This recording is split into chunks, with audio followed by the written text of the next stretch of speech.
Good morning. I am Robbie Moore. I'm the certification manager here at WBEC ORV. I will be leading this journey of how to become certified WBE with WBEC ORV with WeBank. Um, Feel free to ask questions as you want in the chat. Introduce yourselves. Um, yeah, any questions you have, just feel free to ask, and I'll do my best to answer or get back to you on answer. Uh, so the agenda is, what is WeBank? What is WeBank ORV? Understanding supplier diversity. What is WBE? We'll go into the eligibility, the benefits of being certified. If you need us, how do you get in contact with us? And once you're certified, what do you do? So WeBank, the organization, we are the largest third-party certifier of women-owned, controlled, and operated businesses in the United States, and a leading advocate for women-owned businesses in corporate and government supply chains. So about WeBank, the full national organization. We have a core platform of certification, opportunity, resources, and engagement. There's over 20,000 WBE certified across our entire network, all 50 states, and then a few U.S. territories, 550 plus corporate members. Those 20,000 WBs are made up from our 14 RPOs. WeBank ORV is one of those RPOs, the regional partner organization. If I say too many acronyms, ask me what they are. You'll get to the point where you start saying the acronyms like crazy too. I'm sorry ahead of time. And yeah, those 14 RPOs make up the one national organization. So the network, the RPOs. Yeah, this is kind of how they're broken down. You'll see WeBank ORV there. We got a little star in Cincinnati. We're in the Burgundy. We cover Kentucky, Ohio, and West Virginia. If you are from another RPO, don't feel scared right now.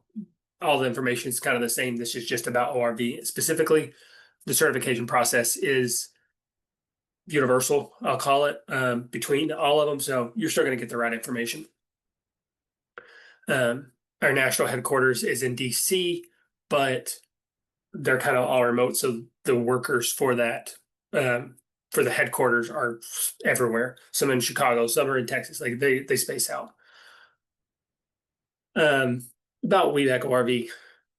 I don't know why I've given this presentation like 20 times, well, probably 50 times now, and I still forget some things. Yeah, it's an organization for women business owners and interested in promoting, developing, and maintaining business relationships with other women business owners, major corporations, and government agencies. Kentucky, Ohio, and West Virginia is what makes up our regional partner organization, makes up ORV. We were established in 2009 with only 7 corporate members and 348 certified WBs at the time. Today, we have over 1,100 certified WBs and nearly 100 corporate members in our RPO alone. We work with certification, business training and development, networking and matchmaking, as well as just friendship. I know it sounds cheesy, but it is true. You will meet friends along this path. So if you need assistance with your certification, the process, your business at all, highly recommend using the free resource of the Small Business Development Center through the SBA, the Small Business Administration. If you don't know where your local branch is, if you Google SBDC in your city, your county, or whatever, they actually give it to you. Like the SBA website will pop up and it will tell you what's closest, which is the best one. So like if you're near Columbus, I think it's at Ohio State University. But if you're a little bit further away, it might be at a regional college.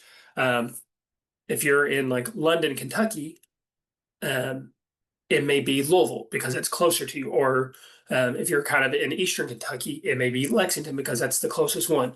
They do virtual meetings and all that. But there are regional ones for like kind of the more rural areas. Cincinnati's is housed with Urban League. It's for Greater Southwestern Ohio, so it covers all all the way up to Dayton. But Dayton has a worker in the office, so they're all over the place, all over RPO, all over the nation. So, and then also this link, you will get a copy of the presentation and recording. Um, so you don't have to worry too much about being able to click the link. Um, it's going to be on here, but highly recommend it. It's a free resource that knows our process, knows what to look for, and they can do everything from like business coaching. They're certified business coaches actually. But they can do business coaching. They can help you with the business plan, getting loans, how to like fill out that document, and doing everything in between. So highly recommend the SBDC. Great, great resource. So what is supplier diversity? It's business practices that ensure that goods and services are derived from a diverse supplier base. It prevents the good old boy system of just always giving it to someone's nephew just because you went to their bar mitzvah or you watched them graduate from grade school. It kind of helps make sure things are competitive and you just get better products. Does not guarantee you contracts, but provides an equal opportunity to compete. Many corporations and government agencies set annual spend goals to create diverse supply chains. I know a few years ago, like the U.S. government had part of their budget, the $1 trillion budget, like they had set aside like 5% for diverse suppliers. So when you take a $3 trillion budget and you take 5% of that, it's a nice chunk of change. I'll gladly take 5% of that for businesses, and there's not enough businesses to go around, so they don't ever hit that goal. But they have the goal, and corporations do the same thing. A lot of them have the same thing. The P&Gs, the Hondas, Toyotas, the Victoria's Secrets, like they all have those goals. So it's not just government; it is also just the corporations. Um, WeBank is the largest national certifier of women-owned businesses. There are other agencies. The state of Ohio does one. I'm sure there's other states that do it. I just know the state of Ohio does. Some cities will do them. We are just the largest because we cover all 50 states. We're not kind of stuck to one. That's what separates us from a lot of the free ones. And it's just the national reach. Some organizations may require you be WeBank certified. They want to see that seal. They want to see that your business has kind of been vetted. That you're not just a front of a business in general. So they're making sure that like, hey, you are a legit business, but also that you're diverse as well. 7 things to know about supplier diversity. Every organization and state is different when it comes to supplier diversity. So find out who your audience is and see what they recognize and what their goal is or what they're looking for. You want to make sure you're doing your research for your customer. Your WBE certification is nationally recognized, but every state is different. What that means is if you're trying to do business with Kroger, but they're out in Idaho, they're building in a new Kroger, and you work on doors, you don't have to get certified again in Idaho because Kroger recognizes WeBank certification. But if you're trying to do business with the state of Idaho, you need to make sure that they recognize WeBank certification. So, because if not, then you need to get certified with them. But a lot of the major corporations are going to recognize you nationally. Being a diverse supplier does not guarantee you contracts. You'll hear me say that many times, but that's just how it is. Many of your target clients have internal database portals and databases or portals to join. I know Messer Construction has one of their own that once you're certified, you upload your certification to them. I think Honda might as well. There's a few that have those. It's so that they know that they're internal people. They all don't have to be trying to search WeBank link. You've already submitted your stuff to them. and it shows that you're wanting their business. You're not just expecting it. Supplier diversity is not goodwill; it's good business sense. Like I said, it makes sure that you're competitive. It makes sure that the products are good, they're diverse, that the quality is there, and everything. And you yourself can have supplier diversity goals. You can make sure that you are giving all the people opportunities the same that you want, as well. What is a WB? Like I said, I say a lot of acronyms, so I apologize, but here's one of them. WB refers to a women's business enterprise. Um, it's validating that you are at least 51% owned, operated, and controlled by, and owned, operated, controlled, and managed by a female owner or owners. You can be a group of women owners. Um, a women's business enterprise refers to the referred to as WB is again certified through WeBank and refers to the business, not the individual. You'll hear me say WBs. You'll hear people say WBs or also Weebies. Um, all the time. It's referring to the business. We're not certifying you as an owner. We are certifying the business. That's why you see the groups of owners. It's not just you are a WB. You are part of a WB. So certification eligibility. You got to meet these requirements. You got to be for-profit independent business, 51% owned, operated, controlled, and managed by a woman or women. The owner has to be a U.S. citizen or legal permanent resident, green card, stuff like that. Neutralization papers, I think, also work. Um, the female owner has to have the highest office, highest title. Cannot reiterate that enough. If in your bylaws it says that the president is the highest title and you list yourself as CEO as a female, and there's no mention of CEO and you have a male president, then the male has the highest title. If you want your highest title to be cherry picker, make sure in your bylaws it states that cherry picker is the highest title. It holds full control of the business, but make sure your bylaws support that. Cannot reiterate that enough. I hate when I know that the female is running the business, doing everything, but there is a male that technically, because of the bylaws, have a title in there that is the highest title, and her title isn't even mentioned at all. I hate when it happens, but it is a technicality that will make you ineligible. So reread your bylaws, see what the highest title is. If you got to make or your operating agreement, if you have to make a change to it, make it before you submit your application. Whether it's meeting minutes or an amendment, make sure the female is the highest title or a woman. It doesn't have to be the owner, just has to be a woman.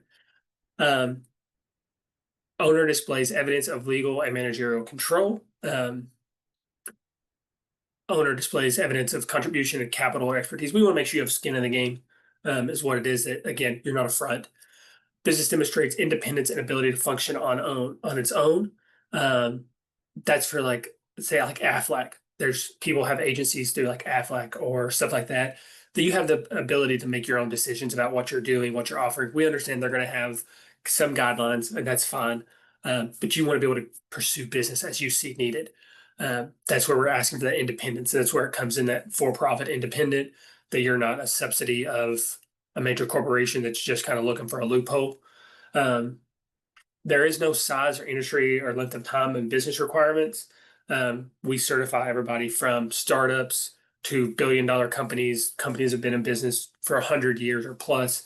So as long as you've got your paperwork, you can absolutely be certified. Just make sure your paperwork meets our criteria.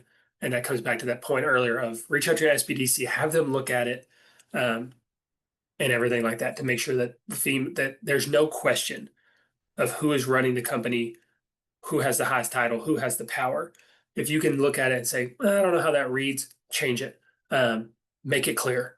When you highlight your name, if say Krista is like, my husband's part of the business with me, put in your bylaws or operating agreement, Krista is CEO and president, and everybody else reports to her.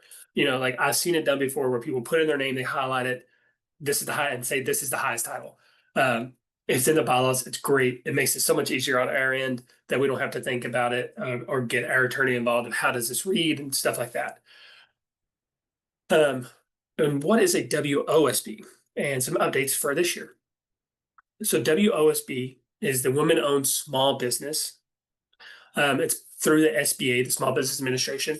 It's a federal contracting program. There's two ways to get certified in 2025. Um, One is on the very first, I think it's one of the first questions on your on the application is, do you want to be considered for WOSB certification? You can click yes, and it pops up some extra questions at the end and a couple extra documents. Or the other option is to apply through the SBA. There's no additional cost if you add it to your WBE certification with us. Um, and the SBA, I think, is also free. But their time, uh, I don't want to knock on them because they are an amazing organization on their own. Their timing is a little bit slower than ours. We have 90 days to process the WB and then the WOSB. We have to wait to the end of the month for the WOSB. But in general, we are a lot faster than them, and it's just an extra couple buttons and it flows. Um, do you know whether or not there is a conflict for those whose primary job is? So if you, that is one of the questions on the WOSB. For WB, it doesn't matter. For the WOSB, since it is centered around government work, um, there is a question at the end of, I think it's if you're, I want to say level 13 or higher, it asks like, is that we have to reach out and kind of see what your job is. It goes to our CRM, so the national organization will like review and say, okay, what is um, your role with the government, and does this play into that? Because if that's the case, then there may be a conflict.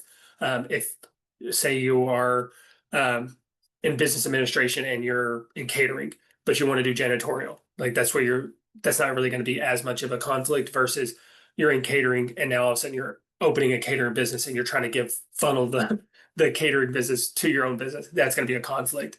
Um, so it's going to be dependent. There's going to be some extra questions on that if it is your primary job.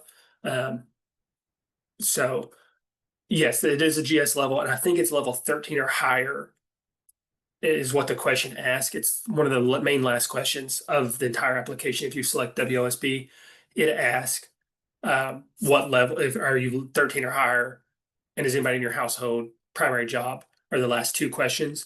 And if you want to, my email is at the end. If you email me the question, I can reach out to our national organization to kind of get you some more answers on that because um, I've not really had a lot of people answer yes to that question, to be honest. You might be the first if that is what your level is or not.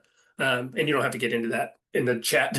Um, but you'll be the first person I think I've seen that would answer yes to that question on purpose. Some people do it, they just don't know what it means when they hit yes. So email me I'll give you my email at the end and you can email that to me and I can reach out to our national. Okay. Um, so this next slide here.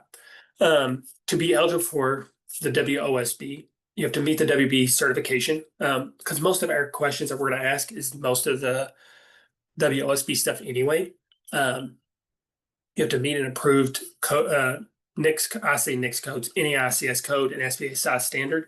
If you don't know what that is, if you Google size standard, the NICS code size standard, SBA size standard, there's a PDF document, it's like 500 pages. Don't get scared because you can search it based on the code. If you don't know what your code is, it's going to be on your taxes under business code, or it might even say NICS codes on the Schedule C or 1120S. It's usually on the left side, kind of the top part of that page. It has, I think it's 5 or 6 numbers. I think it's 6 numbers. That tells you what your code is. So then you could just search on the PDF and say, okay, I meet it. They define small business a lot different than us define small business. I don't see any issues with people that are really until you start making like 30 million a year. And to me, I think that's a pretty good sized business. And some of them, because cost of goods sold are so high, that number actually is based on employees versus revenue. So you have to meet that standard. But again, I define small business a lot different than they do. So you most likely are going to meet the criteria unless when you start getting to 30 million plus in gross receipts, that's when I'll start seeing people that aren't able. But other than that, most of the time it's 50 and plus, but 30 is kind of where I'll start paying attention. Um, Owners must devote. This is kind of the asterisk here does not apply to the bottom asterisk. This 30 hours per week to the business depends on your business. Not all businesses require 30 hours per week, to be honest. And most of the time, you're doing a lot more than 30 hours a week and you just don't realize it. If you are answering emails and phone calls on the weekends, if you're logging back on after dinner, count those hours.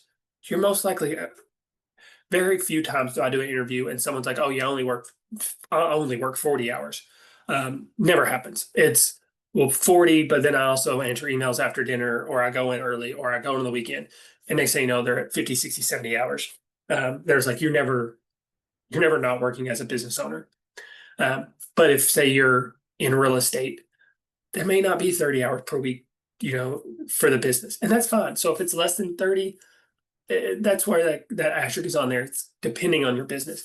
If you're in construction and you're not doing 30 hours, but then you've got 5 million in sales, I've got questions on why not and how did you do it at the same time. This asterisk should really apply to this fourth thing of you must be registered in the SAM registration for System of Award Management. That's what SAM stands for. You need to apply for a unique identifier in SAM.gov. It is free. If you are on something that says you need to pay for your UIN, unique identifier number, or your SAM registration, you're on the wrong side. Back out. You're on the wrong side. Period. It's free. It's free. It's free. It's free. Want to reiterate that because I hate when people are like, "Oh yeah, I had to pay to get that." I'm like, you shouldn't have. I'm all about saving people money. So it does take a little bit of time. Don't let it hold up your WBE certification while you wait for that, because it sometimes takes 2-3 weeks just to get that number. So if you've got everything done and you're waiting for that, submit everything you have. And when it comes time for me to process the WOSB certification, I'll send a Q&A and say, hey, can I get that same registration? And you should have it by then, because it can take us up to 90 days to process new applications.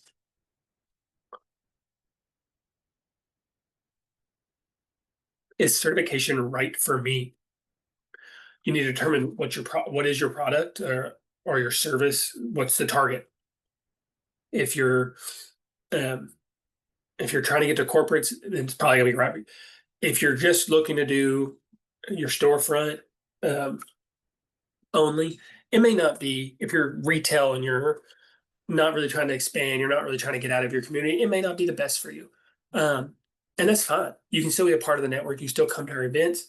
But also, like, if you're not into it for that type of audience of growing to corporates, you can still be a part of it, because we've got so much education, we've got so much networking just amongst owners. So it's still an option. If you are looking for those big clients, those large contracts, are you able to provide the services at scale? They're not going to give you a $4 million contract the very first time they ever meet you. They're going to give you a small one, but they're going to see, are you able to scale your business to, once it starts to grow, say you start doing candles and you're trying to get into Kroger, they want to make sure you're not just doing them off your coffee table, because you want to make sure you're not doing them off your coffee table, or you're not going to be able to put them in enough Kroger to keep up with demand. They want to make sure you can supply that. Sorry, my dog just walked in here. Are you willing to share the details of your business? We're going to ask for a lot of documents. I have a cheat sheet later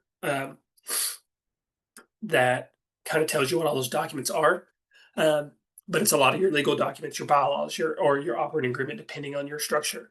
For tax documents, we're going to ask for your tax returns, your W-2s, profit loss, business, the balance sheets, the meeting minutes. Like we're asking for a lot of stuff, but it's to so that whenever you see our seal on something, you know that that person is there's nobody hiding in the woodworks doing something. It is it is you, but you're gonna have to share a lot of documents. But it's we all sign NDAs. Don't worry, and I get into that later. And are you clear that WB certification is a marketing tool and does not guarantee contracts? Said earlier, I'm going to be saying it a lot. It is a marketing tool. It is the networking. It's the education. It's hopefully a difference maker on your RFPs that for somebody that they're looking for that. Um, Sometimes it's just a foot in the door. Sometimes it's a way to say, hey, I'm different than somebody else, and you have a conversation. It's not going to guarantee you a contract, but it can hopefully start conversations for you or close them. Some of the benefits of being WeBank certified include access to supplier diversity and procurement executives, the people that are buying things that you are selling, you get access to them. Formal and informal opportunities to pursue business um, through networking events, through showcases.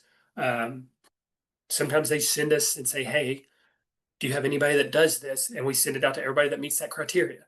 Those are the more formal of so and so's looking for the P&G's looking for this, or Kimball West is looking for this really specific nut or bolt. Do you have anybody that does nuts and bolts? And we'll send it out and say, hey, Kimball West is looking for it. Can you do it? You get access to networking events and programs. Um, we have meet and greets. We have uh, networking. I always say networking events because one of our events is we had a Connect Week last year, and now we've just kind of made it through different cities. Columbus is literally September 10th. Um, so like, and it's like it's just a really chill thing. Just hanging out, talking with other people in the area that are certified or not certified, um, and things. You get access to the women-owned logo and seal, as you see there, both of them. You'll see them on products in Kroger. You see them on at TJ Maxx. I've seen them on towels. I've seen them on furniture at TJ Maxx. I see them on a ton of stuff at Kroger. Everything from chili in the freezer section, custard stand chili, um, to sun-dried tomatoes, um, and I saw them at like literally flour um, holders, like a burlap. I don't know what it's exactly called. You see them on a lot of things. You get access to that because some people take pride in seeing that.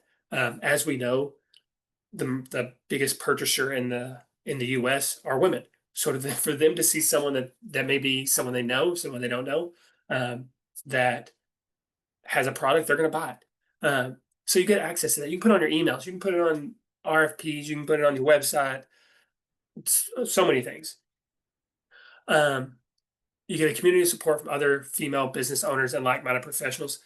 I always say I hate the cliche, but I use it all the time anyway. It's a sisterhood. I've seen people become like best friends from just they have no business together. They just like each other. They're just friends. They met at an event and just become really good friends. They bounce ideas off of each other here and there, but two different industries. Um, but they're just friends. They're so supportive of each other, and it happens all the time with so many different people. I'm going to reiterate this before applying. Review the eligibility and criteria for WeBank. There's a standard procedures. That's what that QR code is. It's going to take you to the standards and procedures um, of WeBank, so that whenever you're applying, you know what the criteria is. You know what we're looking at. You're going to know all of that stuff. So it's going to make it easier as you're filling out your application. Um, because we're validating that the business is at least 51% owned, operating, control, and managed. And it's not there's not an or in that. Those all have to be met. You can't meet three of the four and be fine. Operating and managed are kind of the same thing. So two of three. Uh, you have to meet all of those. You have to be 51% owned and controlled and operated and managed by a woman or women. Those all don't have to be the same woman. They just have to be women. Um, it means you have to have unrestricted control of the business and demonstrated management of day-to-day operations and a prioritize investment in capital and expertise. Um, I don't want to give a lot of explanation because like that is as straightforward and like blunt as you can put it. Um, is like we are looking to make sure that a woman or women are operating this business. It's not saying that a man can't work there, especially if he's 49% owner, he should have a little say so, but he shouldn't be able to stop the 51% owner or owners from doing something. If you're reading something and that is how it may come across is it takes three people to do something, two of them are male, even though the owner may be 51 and she only has one vote because there's three votes needed or two votes needed, the man can stop her. Uh, he may not be able to do anything because he's not enough owner, but he can still stop you from doing business. And that's going to be an issue. You want to make sure you can do anything, regardless of who says it, that the 51% ownership has that power. Uh, yeah. All right, the application process. The entire process takes about 3 to 4 months. 90 days is what we think policy states. Um, and that can vary depending on the complexity of your business. Recertification is annual. So there's your steps, determine are you eligible, look at the policy and procedures, compile all the required documents, um, and then complete the application online. Once it's to us, that's when that 90-day timer starts. Um, we say we have a 90-90-90 rule of you have 90 days to complete the application from when you start it to when you have to submit it, or it will delete it out. We have 90 days to review it. That includes make sure all the documents are there. We're doing a staff review. We're looking at everything, your site visit to a determination. And then the last 90 comes in of uh, apply for recertification 90 days prior to expiration because it doesn't normally take 90 days, but we'd rather you have some extra overlap than to have a lapse of certification. Once a site visit is complete, we ask you allow us 30 days for the final decision. If you're at around 90 days and you've not heard anything from anybody, if you're like 80 and you've not heard anything at all, send us an email, send us a support ticket and ask, hey, what's going on? We'll be happy to answer you at 80 days. If it's 14 days in on a new application and you're like, hey, what's the status update? I can tell you right now, your application is probably in the middle of an app review. There's a human, every bit of this is human element. There's no AI behind it. It's me and Colleen, and we have a consultant that kind of helps with intake. It's human element all the way through. So it takes us time. We also depend on volunteers for the virtual site visits. A lot of them are business owners themselves, like you. So there's some scheduling that can take place there. So kind of has some flexibility. It makes it a little easier. The cost to apply. It's a sliding scale based on your gross receipts on your federal taxes.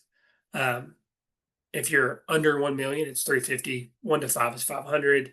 As you can see, it goes on and up. I hope to see every year that your certification fees go up, not because I see a penny more, but just it means that your business is growing and hopefully you're getting something out of certification. So it may seem like a lot, but hopefully eventually you're like, oh, that's chump change because you're seeing so much in return for this processing fee. And I also have to say non-refundable processing fee. It's not a certification fee. It's a processing fee. It pays my salary to process the file, to look at everything, not commission or anything like that. So the more of you that apply, I don't get anything extra. I do this because I just want to see you. I love seeing people get certified and the benefits, and I love seeing you all grow. So I mentioned earlier the confidentiality that when you're submitting all those legal documents and everything, what's it mean for what's it mean? How are you protected? Several layers of encryption. All volunteers sign NDAs. We all sign NDAs, confidentiality agreements, so that we get in serious trouble if we say anything to anybody. But nothing is talked about outside of staff. The 90 rule for you have 90 days to apply once you start. It's because the records are purged if you discontinue. Um, and that's for your protection. We don't want you just having documents sitting out there, and I'm sure you don't either. Nothing is kept in a hard copy. About 5 or 6 years ago, everything went digital. There's an option to fax things in, but that's really a digital fax, and it just automatically uploads it to the system. We don't get anything printed. We don't have a printer in our office. I don't think we use one at a Cohatch. That's how little we actually have in actual copies of stuff. Um, this says the important note is about question 17 on the application says if you are having someone help you with your application, put them as the contact. I don't love that.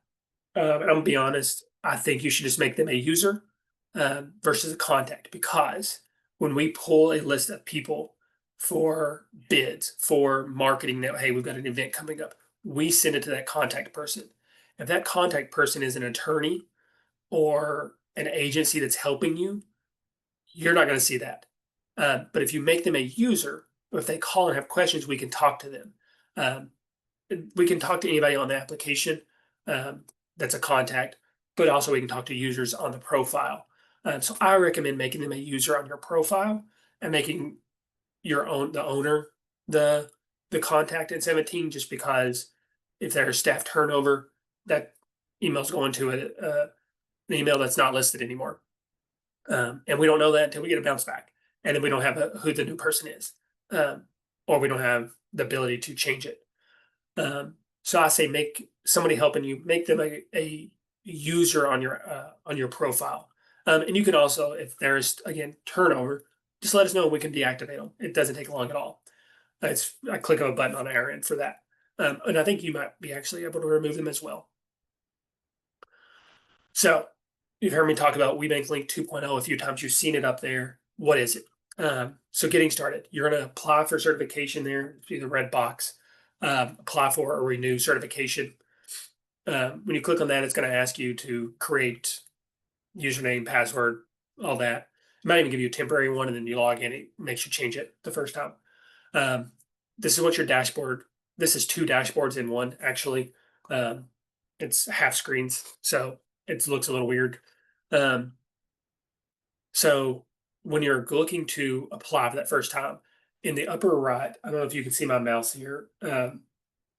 There's this manage/apply for certification. Uh, Click on that to start your application for the first time. Um, if it's not there, I think behind where this box is, there's also another spot to manage your certifications. It might be here as well under the certification center.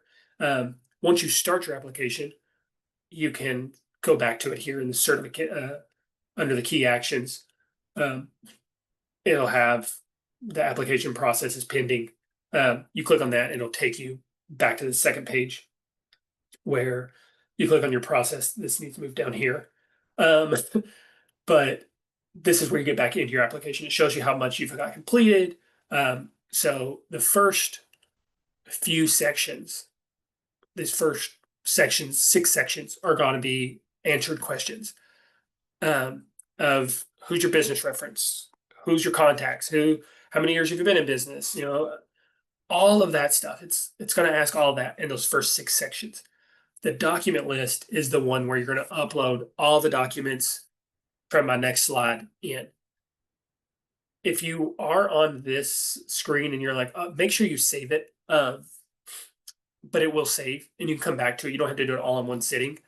But if you were to go back, you've got halfway through and whatever, it'll show you how far along you are completed here. Once you go back to your dashboard, it's going to pop up like this after you started it. Show you how far you are completed, and you click process to go back into it. And then it pops back up to the screen showing you what's completed, what's not completed, all that jazz. So the document list. It's around 26 documents, I think. I know it's a lot, but a lot of it's what you should already have on hand.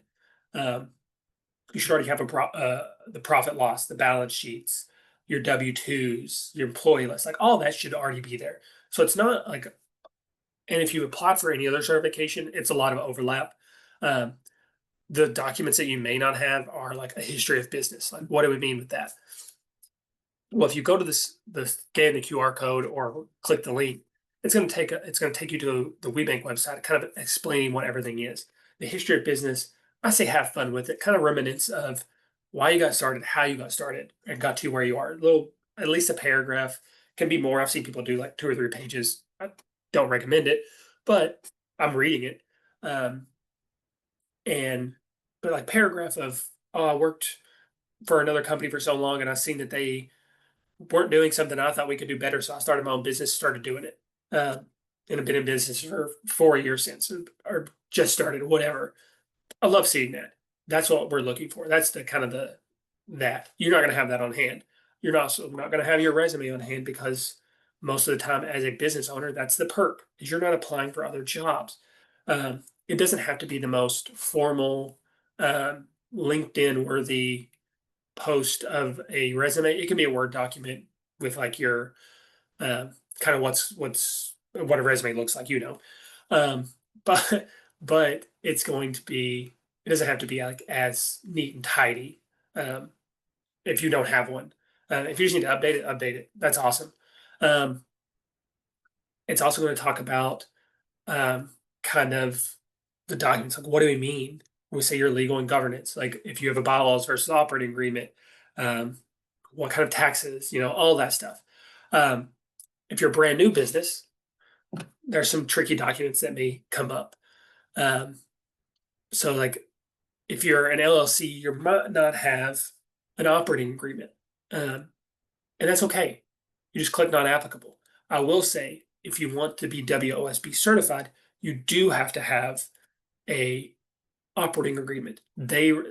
So it's weird. We abide by Kentucky, Ohio, and West Virginia rules, and they do not require you to have an operating agreement as an LLC for WOSB. The SBA operates on the federal law or federal rules, and they do require it. So we don't require it for the WBE certification, but for the WOSB, you will need one, and you can get one off of um, Google, Pinterest, Etsy. A lot of places have them. Legalese. Just make sure when you're reading it that it does say female, like you're making those edits for female control. That if it's 100% ownership, make sure it has that the female is is the 100% owner and has all rights reserved or has full control of the company. Don't have a board in there if you don't really have a board. So just kind of look at those. Um, so some of those tricky documents contribution of capital. If you start a business and it doesn't take any money to start it, put in the like make a statement of sweat equity. Um, a initial deposit to the bank, the business bank account. That's fine. 3 years federal tax returns. You've only been in business for a couple months, we'll say, and so you don't have 3 years. Give us your last your personal, the first 4 pages of your personal tax return, just 1 year. So 2024 if it's filed. If you haven't filed 2024, we need your extension for 2024 and the 2023. If say you've got 2 years of business returns, you got 24 and 23. For 22, give us the first 4 pages of your personal returns. Um, and if you've only got 1 year of business, we only need 1 year of personal. So we need 2024 business, 23 personal. And if you're curious, if you didn't follow that, this is recorded again. And you can always email me and say, I've got 2. What do I need for the third? I'll happily give you an answer on that because it's going to prevent me from having to send it back to you saying, hey, can you give me this? I can go ahead and take care of that before you ever submit. Some other things that may not apply if you're like LLC, you're not going to have the W-2s because your IRS won't let you. Or you may, if you're not an LLC and you're an S corp or something like that, and you just don't you like not to receive a salary, just make a statement saying I don't receive owners don't receive salaries. List of employees. If you don't have them, just hit not applicable because you're a brand new business. You're in growth. For pretty much any of that. And if you're really like, oh, won't let me, just hit not applicable, send it a Word document. It's like, hey, I'm a startup. I don't have a lease yet. I'm at my home. There's no payroll. We've only been in business for 4 months. Um, I am the only employee because we're not making any money yet, or you're only employee because that's all you need. Um, like that's fine. It's a Word document. I'll say save it as a PDF. And the reason I do that is because a lot of people, our computers are Dells. So if you're using a Mac, and it saves it as um, pages. We cannot open pages on our computers. I can open a PDF on my computer. So I always say save it as a PDF, even if it is a Word doc, because it makes a lot easier for me. Because if not, I'm gonna have to say, hey, can you submit this as a PDF later? Some insider tips for quick and easy certification process. And there's the QR code to our standards and procedures again. Highly recommend looking at it. Even if not right now, scan it on your phone, save it for later. Before you go to bed, browse through it. Um, Create your profile. You don't have to start your application when you create it, um, but you still need a profile. Submit as many documents as possible. If you're worried you're giving me too many pages, too many documents, don't. I would rather you give me too much and me have to sift through than you not giving me enough and I'm asking for more. I'm asking, I know what I'm looking for. So I've, at this point, I've been here for 4 years and there's some or other organizations, people have been here 20 plus. They know, we all know what we're looking for.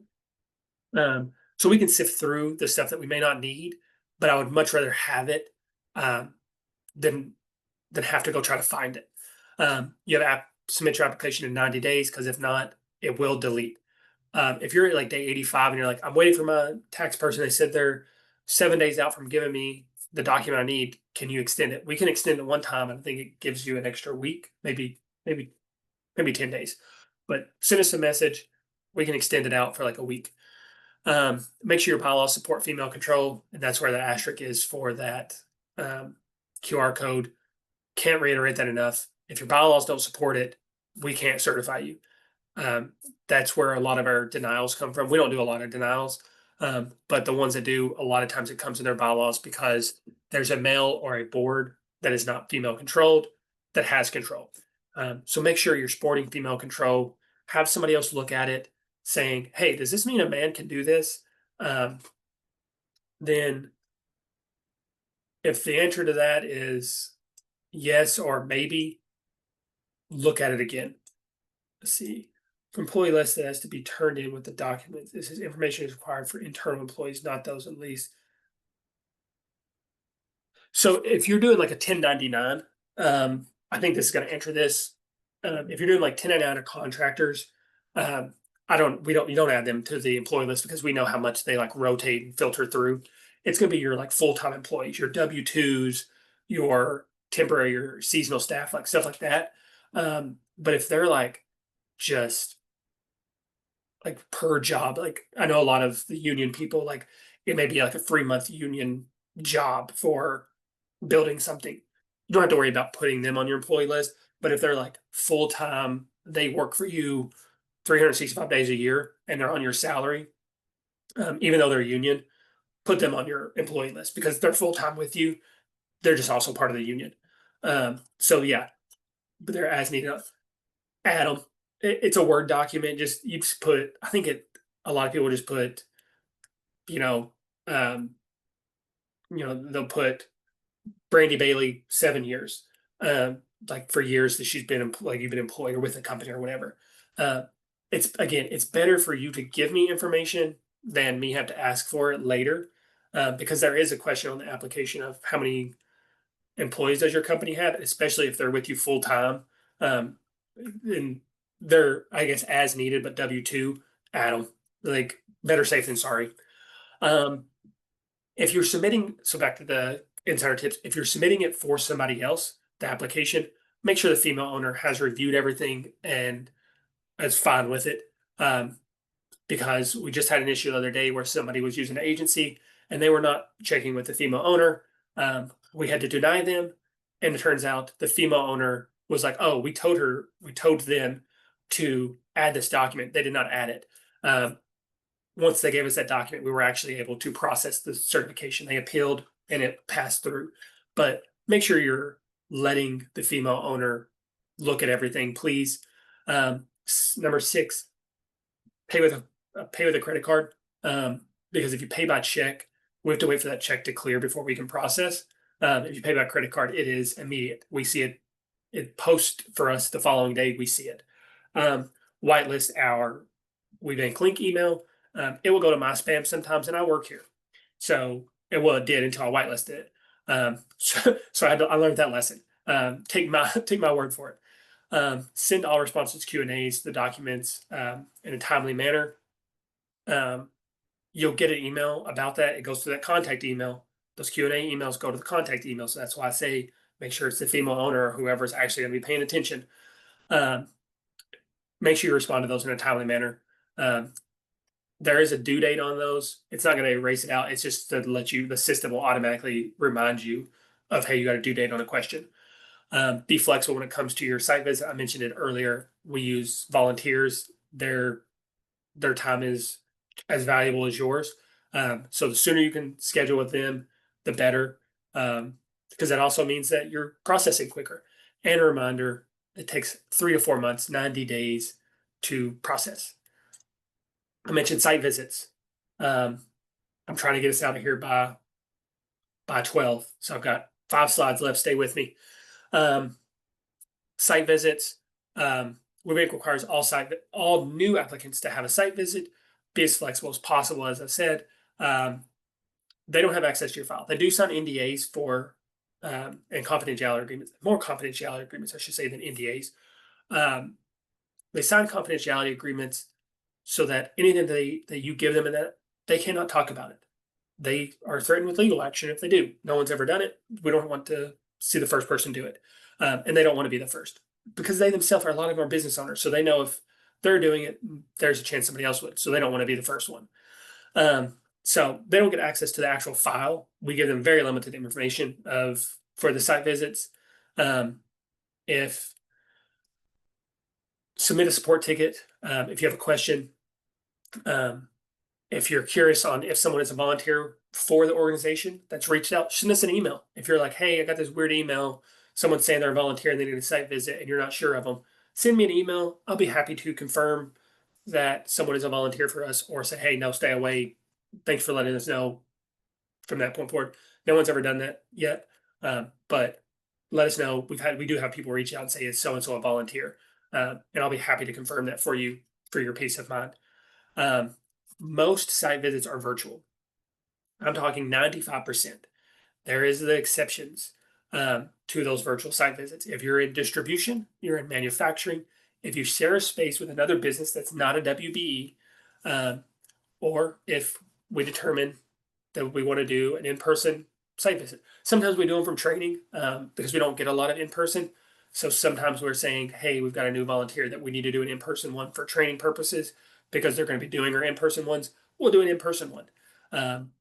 Or sometimes we just are really interested in your business and we're like, hey, we got to meet you. Really cool product. I got to see it. So sometimes things like that happen. Or maybe there's just a couple extra questions that we're just like, we would really like to be able to see in person this business work. Those are the reasons you would be for a in-person site visit. Like I said, 95% of them are virtual. If you're in distribution and you're working out of your home, we're not going to come to your home. So don't worry about that. And if you're shared space, if you're in like a co-hatch or a co-working place, we probably also aren't going to do that. We ourselves are in when we know how they all work. But if you're in a storefront and you share it with another business, like that specific like suite number, that would be an in-person, but not like a co-working space. So what comes next once you're certified? Show up to the events. That's how you get the most out of your certification, is showing up to the events. I get people all the time, I don't get a lot out of it. Did you come to anything? No. Are you part of our mailing list? No. Well, that's why you're not getting anything. You're not giving any, you're not putting anything else into it. It just a piece of paper at that point for you. Upload your certification to supplier diversity portals. That's how you get recognized. That's how they know you're a diverse supplier, that know you're a real business and that they're going to want to do business. Check out the government member online directories. City of Cincinnati has what they call a bold list. When you get certified with us, you get a little asterisk. That's the preferred vendor list. That they try to search that first, and it's also public knowledge. You can Google it if you're curious on the Hamilton County bold list, and you'll see the businesses on there. Yeah, market yourself as a WBEC WB. We're largest third party certifier. National organizations, the P&Gs, the Disney's, like Toyotas, Hondas, Messer Constructions, Turner Construction, like Victoria's Secret, like they are our members. So market yourself when you're looking at them. Like let them know that you're certified. Um, Attend the conferences. We Bank Nationals in June this past year. It was in New Orleans. Next year it's in Salt Lake City. And our Catch the Wave conference is in August. It's 19 days away actually. Um, just because you're not certified doesn't mean you can't attend. Registration is still open. Just got to plug that in there. It's in Cleveland this year. Next year it will be in Louisville. Um, and that is the way that is how you say Louisville. It is not Louisville and it's not Louisville. It is Louisville. For all of those that see it, and when you start seeing our marketing, it is Louisville. Like you got peanut butter on the roof of your mouth. We'll be in Louisville next year. Um, a mailing address and an address I work from my home. This is um, yeah, you can use your mailing address on the public stuff. Absolutely. We're going to ask where your headquarter location is for your business, and that's because it makes sure you're in our RPO or the correct RPO. Um, is we don't publish your address. If you're going to do business with Hamilton County and you want your mailing address out there, add whatever your mailing address is. We do not share anybody's addresses, their headquarter addresses, with anybody. Um, and if a corporate was to look in WeBank Link, they're going to see your mailing address and send whatever they need there. If they were to send by mail, most of the time they do emails, but it's not shared with anybody. It's not going to create an issue with us at all. Um, it may ask another question if your mailing address is Florida and your headquarter address is Ohio. We may say, "Hey, do you work out of Florida?" And they're gonna be like, "Yeah," and we're like, "Okay, cool." Happens all the time. A lot of people in the wintertime, that's where their their mailing address is switched to is Florida that are in northern Ohio.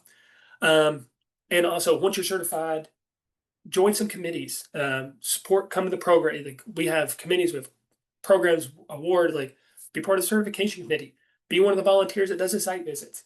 Um, we have marketing committee. We have a corporate engagement committee. We have forum, like all the different things. Um, I'm gonna leave this up here for just a second. If you don't mind to do a survey for us for this. Um, this is a WeBank mandatory uh, webinar. So I ask you please do a survey so we can see how we're doing, see how I'm doing. I know I talk a lot. I know I talk fast. If you meet me in person, you will get the same energy. I promise you. Rain, snow, sleet, or shine, I am this kind of person. Um, so please submit feedback. I don't even actually have access to the survey, so you can be mean for all I care, unless they come after me. You have a chance to fix this before officially being denied. So there is an appeal. You do not have to pay for the appeal. I guess I should have mentioned that. If you are denied, um, you have 30 days to submit a written appeal through email to us, letting us know why you're appealing. Um, that I read in the FAQ, they suggest we do not. You can submit any documents that may change why we would originally deny you. If there's meeting minutes that weren't originally uploaded, I will say this: everything has to be dated prior to that sworn affidavit that you use to submit your application. So once that's when you're submitting your application, sign the sworn affidavit last. Make it sure it is dated almost the day that you're submitting or the day before, because anything except anything that you submit after that date. So if you submit today at 8/7 and your sworn affidavit's 8/6, but then you do meeting minutes for 8/10, we deny you. And you're like, oh, here's these 8/10 meeting minutes. I can't take them because they're after that sworn affidavit.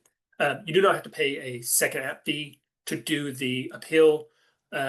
If you have to reapply after 6 months of denial, you go through the appeal process and it's still denied. There's 6 months you have to wait before you can reapply, and you would have to pay another fee at that point. But you can appeal without paying a second fee within 30 days. Um, we don't charge to appeal an application. Um, so if you're on something that says you have to pay to appeal, no, just email us. And if you've got a denial and you're like, why, and you don't find the email for denial, shoot us an email as soon as you find it. Say, I want to appeal, like what's going on, and all that. But reach out to the SBDC, contact an attorney, say, I'm trying to I want to be WBE certified. Can you make sure my bylaws are in check? And a lot of times they're going to know what we're doing. We have one that we can recommend. If you don't have one of your own, um, Cheryl Borland is who we use. She is very familiar with our process. She's our consultant, so she can help you write a good operating agreement if you don't have one, and you need one. If you don't need one, then there's no need for it. But yeah, here's some of our upcoming events. We have a Women of Color. Why should I get certified? That is actually put on by one of our WBs. So if you want to attend this again, you want to hear from somebody else, a woman-owned business herself, feel free to show up. You don't have to be a person of color to attend that. It is just that is the focus of uh, that webinar. We have our Catch the Wave in Cleveland, as I mentioned, the 25th to the 27th. We're doing business with Sorta/Metro. Um, they go in depth on how to get business from them, how to submit their RFPs and all that. It's on our LinkedIn. Highly recommend using being part of our LinkedIn to see all that. Our Connect in Columbus, you don't have to be certified on September 10th. It's my sister's birthday. So you can come to that, talk to WB, see what it's about, see if it's worth everything, um, find out some more information, and just meet some nice people. Um, we do have a webinar on developing an effective capability statement. That's a resume for your business. It's a one pager that you're going to submit. And then another doing business with series there with Quanta. I think it's Quanta Health is what they are. Sorta Metro is the public transportation in Cincinnati, if you're not familiar. Um, I think Quanta's Health. They may be something else. I don't quote me on that. You'll find it on our events page and that link right there. Um, and gonna hit it again. Our save the date. And also from earlier, I know I mentioned that uh, I would give my email for that government question. Um, I'm putting it in the chat now so that you can have that. It's also on our website. Um, um, if you can't, you're trying to find me. Um, Krista, I didn't forget you, I promise. I know I'm over. That's the save the date for our catch wave. And if you have any questions regarding anything, here's the info. There's our website, phone number to call. Thank you all so much. Um, Feel free to reach out with any questions. Thank you for your time. I look forward to seeing each and every one of your applications. If you have questions, I can't guide you, but I can hopefully point you in the right direction or get you in contact with someone who actually can guide you. They don't let us guide to prevent conflicts. Um, so, yeah, thank you all so much. Have a great rest of your, it's almost weekend. I'm going to say weekend at this point. Um, so, have a good one.